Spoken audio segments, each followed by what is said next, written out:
Muy bien, amados hermanos, hoy celebramos, o no celebramos, conmemoramos, traemos a la memoria la muerte de nuestro Señor Jesucristo.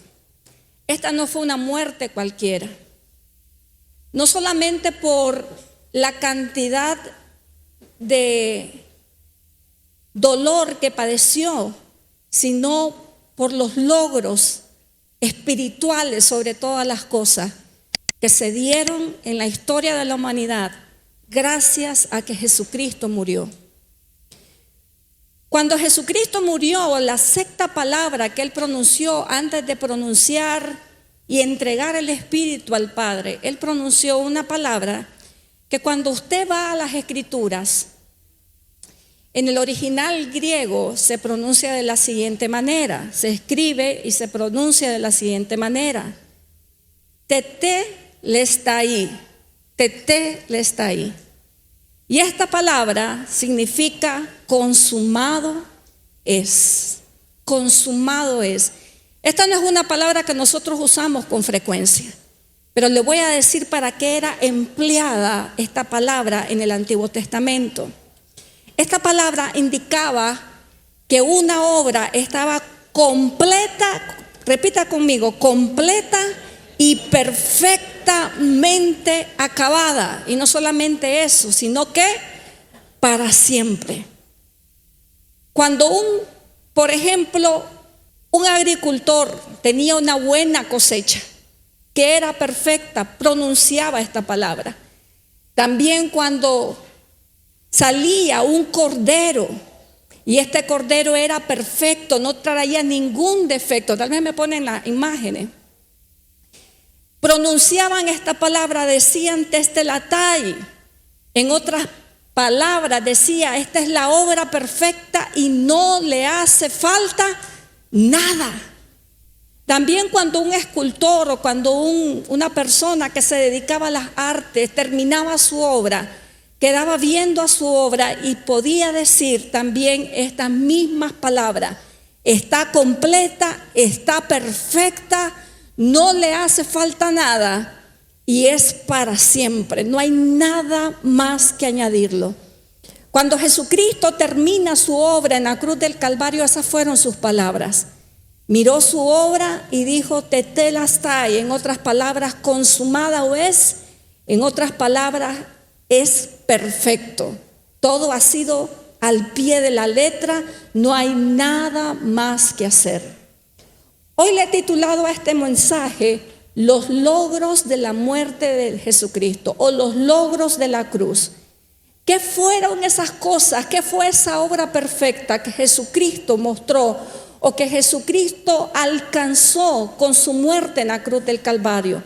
Hoy vamos a ver 5 verdades espirituales, 5 logros de la cruz del Calvario, que cuando usted las internalice, las entienda, yo estoy seguro que su vida va a tener un nuevo significado. La cruz de Cristo va a tener un nuevo significado en su vida. Y la primera de ellas es la siguiente: por la muerte de Cristo, un pueblo, dice las Escrituras, que fue reconciliado con Dios. Eso fue lo primero que Jesucristo logró en la cruz del Calvario: reconciliarnos con Dios.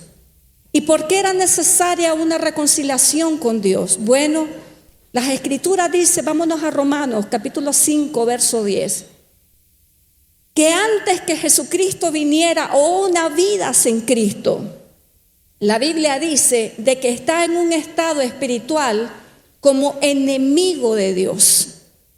El pecado del hombre hace de que el hombre se constituya enemigo de Dios.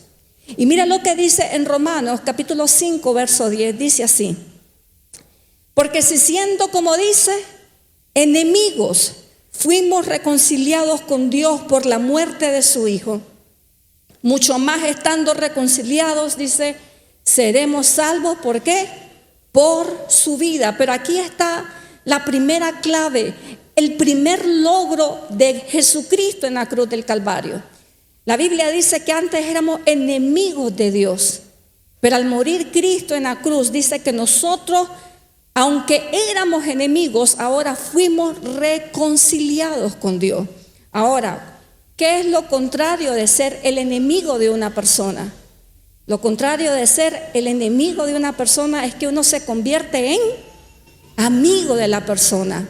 Y eso es una de las primeras tesoros de gran valor que nosotros como creyentes en Jesucristo tenemos. Tenemos la amistad de Dios. ¿Por qué no se pone la mano en el pecho y dice: yo soy amigo o amiga de Dios? ¿Sabía que Dios lo considera a usted su amigo? Muchas veces vamos por la vida diciendo: yo no tengo amigos, o sintiendo la traición de los amigos y sintiéndonos solos porque quizás no hay una persona significativa que nosotros podamos decir: este es mi amigo o esta es mi amiga. Es uno de los grandes anhelos del ser humano, tener una amistad buena, una amistad fiel, una amistad leal. Es uno de los grandes anhelos del ser humano. Bueno, la Biblia dice que al Jesucristo morir en la cruz del Calvario, quitó de nosotros la etiqueta de enemigos de Dios para convertirnos ahora en amigos de Dios. Usted es un amigo de Dios.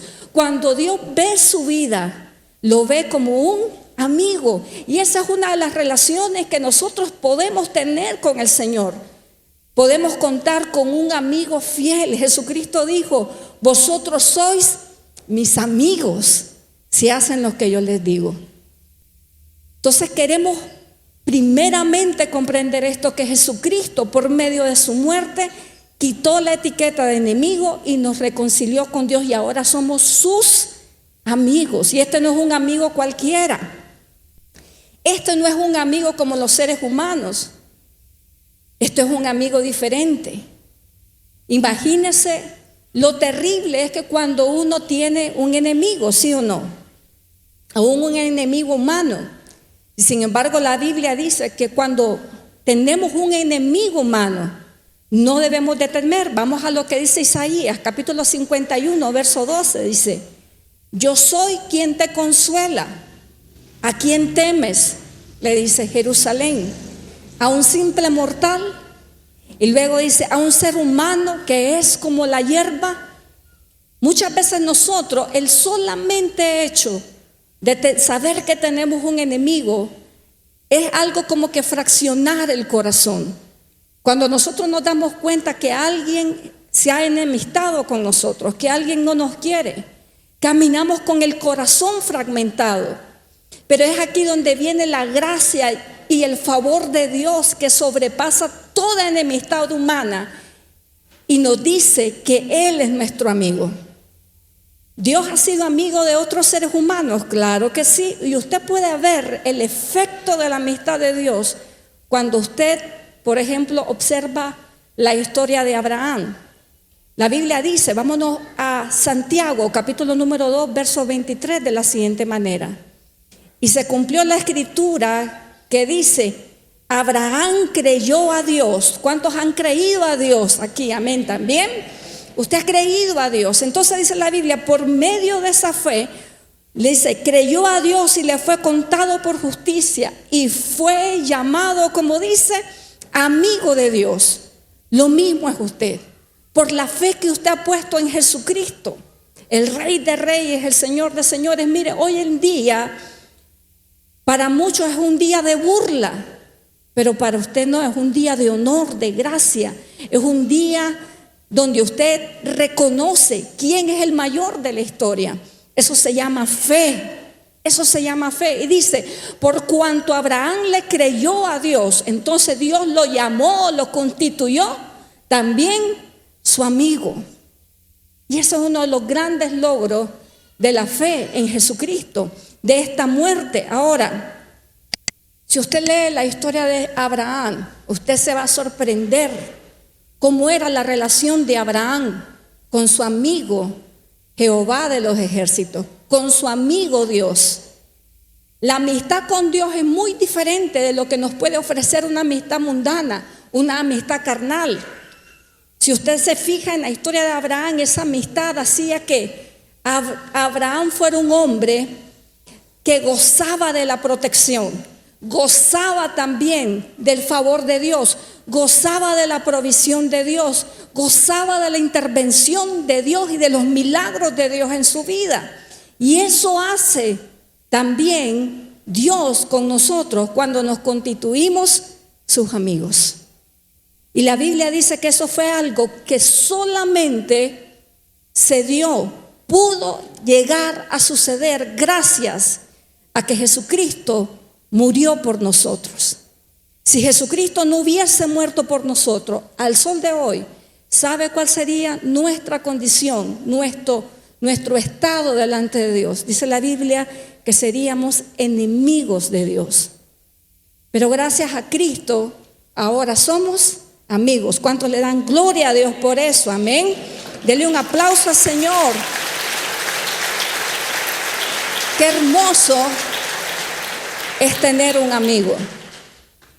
Qué hermoso es tener un amigo. Cuando yo veo a ciertas amistades que Dios nos ha regalado por años, me siento tan agradecida con el Señor.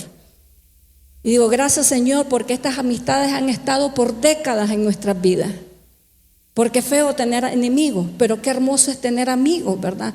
Cuánto más hermoso es contar con la amistad de Jesucristo. Y usted es un amigo de Dios. La segunda cosa que se logró con la muerte de Jesucristo es la siguiente. La Biblia dice que por la muerte de Cristo, un pueblo, o sea, usted y yo, fuimos perdonados y fuimos justificados. Perdonados y justificados. Y lo vamos a leer en las Escrituras, en Romanos capítulo 3, verso 24, miren lo que dice acá. Dice, pero son justificados, dice, ¿cómo? Gratuitamente por su gracia, mediante la redención que proveyó Cristo Jesús. Aquí habla de la justificación. Y esta justificación se daba cuando una persona tenía que presentarse ante un juez. Y si la persona era culpable, tenía que justificar su inocencia. Bueno, Jesucristo, por medio de su muerte, justificó nuestra vida delante de Dios Padre. Y la Biblia dice que perdonó todos nuestros pecados. Hoy estaba viendo un video de evangelismo y le preguntaban a una persona, ¿usted se siente pecador? Y la gran mayoría de las personas que contestaban esas preguntas decían no.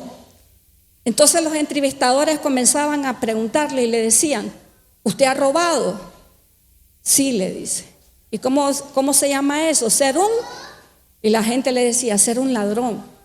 Y luego le decía, ¿usted ha mentido? Y la gente le decía, sí, yo he mentido. ¿Y cómo se le llaman a esas personas? Mentiroso. ¿Usted ha usado el nombre de Dios en vano? Y decían, sí. ¿Cómo se le llama eso? Blasfemia. Y comenzaba a preguntar cosas que muchas veces la gente está practicando, pero con todo y eso no se siente pecador. Se sienten que está bien. Y le preguntaba, si usted muere el día de hoy, ya usted me ha dicho y me ha aclarado que usted es un mentiroso, que usted es un ladrón y que usted es un blasfemo. Y le preguntaron también sobre el adulterio. ¿Usted ha visto a otra mujer y la ha deseado en su corazón? Y la gente le decía, sí, bueno, eso se llama ser adúltero. Y le preguntaba, ¿usted ha blasfemado? ¿Usted ha mentido? ¿Usted ha robado? ¿Usted ha visto o ha adulterado con otra persona? Ahora, ¿cómo se siente con respecto a Dios? ¿Se siente como pecador o se siente inocente? Ahora sí se siente pecador. Y era increíble, la gente seguía diciendo que no. Y le preguntaban, ¿con todo y eso usted cree que va al cielo? ¿Que va para el cielo? Y la gente le decía, sí, yo creo que voy para el cielo. Y es que realmente el sentido del pecado, a menos que haya o exista la convicción del Espíritu Santo, porque déjeme decirle, la Biblia dice que el Espíritu Santo es el que nos convenció a nosotros de pecado, de justicia y de juicio. Ni siquiera de nosotros mismos pudimos haber reconocido de que somos pecadores. Pero entonces viene la obra del Espíritu Santo para hacernos ver que realmente hemos pecado contra Dios. Por eso la salvación en sí, toda la gloria y toda la honra solamente se la lleva Jesucristo. Porque aún ni siquiera para reconocer el pecado somos capaces de hacerlo por nosotros mismos. Pero la Biblia dice de que el Espíritu Santo nos convenció de ese pecado. Y Dios por su sangre, por la sangre de su Hijo Jesucristo, pagó el precio de nuestros pecados. Mira lo que dice Salmos capítulo 130, verso 3. Dice de la siguiente manera: Señor, le dice, si tomaras en cuenta nuestros pecados, nadie, diga conmigo, nadie podría presentarse ante ti. Pero tú nos perdonas. Por eso, dice, mereces nuestra adoración. Esta obra de Jesucristo, de la justificación y del perdón del pecado, tal vez mientras nosotros estamos en vida no vamos a entender el peso de lo que realmente significa para Dios. Pero un día, mis amados hermanos, nos vamos a presentar ante un juicio que se va a presentar toda la humanidad para rendir cuentas de todas nuestras obras. La Biblia dice que vamos a rendir cuentas a Dios de las cosas que hicimos, sean buenas o sean malas. Y ese día vamos a entender y agradecer como nunca antes ese sacrificio de Jesucristo en la cruz que nos perdonó de nuestros pecados. Ese día, el día en que Jesucristo diga en la eternidad: a estos no, porque a estos yo los redimí con mi sangre y no van a ir a condenación.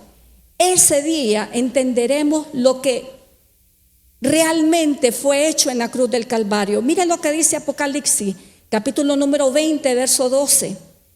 Vi entonces de pie, dice, ante Dios a los muertos, grandes y pequeños, y unos libros fueron abiertos, y después otro más, que es el libro de la vida. Los muertos, dice, fueron juzgados conforme a sus obras y conforme a lo que estaba anotado en esos libros. Dios está llevando un récord de nuestras acciones y un día llamará a cuenta la eternidad. Y solo aquellos que fueron justificados por la sangre de Cristo podrán salir bien librados. Por eso es que este día para usted y para mí no es una muerte cualquiera, es el día en que se ganó, que nosotros un día en eternidad nos vamos a parar delante de Dios y vamos a poder decir: gracias, Señor, por haber perdonado mis pecados. Eso se logró en la cruz del Calvario, el perdón y la justificación de su pecado y del mío también. La tercera cosa que ganó la muerte de Cristo fue que un pueblo fue limpiado y hecho santo. Ahora le voy a invitar a que haga una cosa y es muy significativa. Cierre sus ojos por un momento y póngase la mano en el corazón y dígase estas palabras: Dios me limpió y me ha santificado. Mire, ¿sabe por qué esto es importante? Porque mucha gente que cree en Jesucristo todavía no se siente limpia. Se siente sucia, se siente pecadora, se siente culpable. Vive una vida como que Jesucristo no derramó su sangre. La Biblia dice que por cuanto Él murió, sus pecados y los míos han sido limpiados.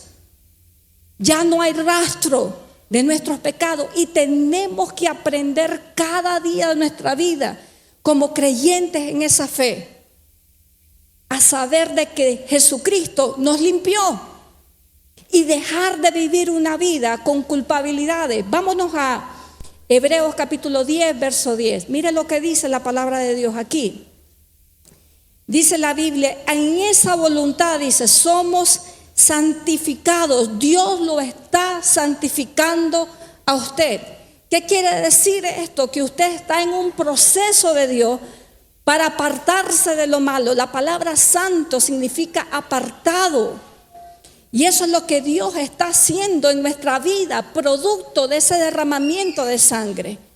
Está santificando nuestra vida.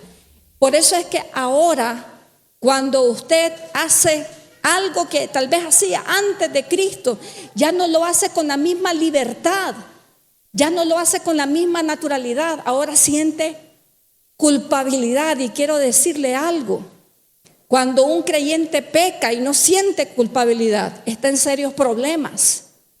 Pero si un creyente está pecando y está sintiendo culpabilidad en su corazón, ¿sabe qué quiere decir eso? Que el Espíritu Santo está haciendo la obra en él. Porque la Biblia dice que el Espíritu Santo es el que nos convence de pecado, de justicia y de juicio. Amén. Ahora, el creyente no puede vivir con culpabilidad de su vida pasada antes de Cristo. ¿Por qué? Porque la sangre de Cristo, dice, nos ha limpiado totalmente de eso. De manera que no importa qué tan bajo usted llegó en el pecado, aún si probó de todo lo malo, aún si llegó en los peores pecados sexuales, no puede seguir sintiéndose culpable, sucio. ¿Por qué? Porque por la muerte de Cristo la Biblia dice que nosotros hemos sido limpiados. De manera que cuando vienen esos pensamientos que Satanás pone en su mente para decirle: sos un sucio, sos un inmoral, usted puede responder y decir: por la sangre de Jesucristo mis pecados han sido lavados y perdonados. ¿Cuántos dan gloria a Dios por eso? Amén. Gloria al Señor por eso.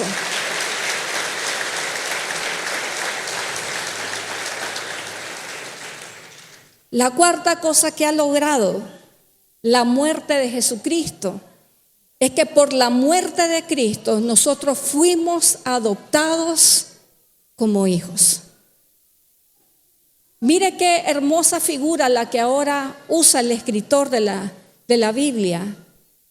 El apóstol Juan dice que nosotros no solamente por medio de la sangre de Cristo fuimos reconciliados con Dios, sino que ahora gozamos de un estatus espiritual, y es el estatus de hijos de Dios. Cuando usted vea en las redes sociales, cuando usted vea artistas decir: es que yo soy un hijo de Dios, pero es una persona que con sus acciones invalida la fe.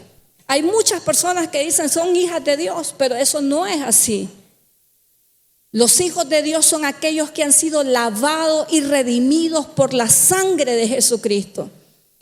Toda la humanidad es criatura de Dios y amada por Dios. Dios ama a sus criaturas, pero un hijo es diferente.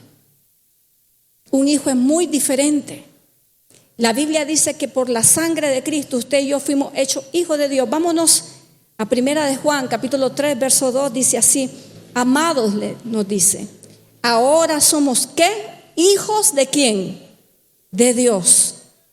Y escuche esto: aún no se ha manifestado lo que hemos de ser. ¿Sabe? Todavía Dios tiene mucho más para sus hijos.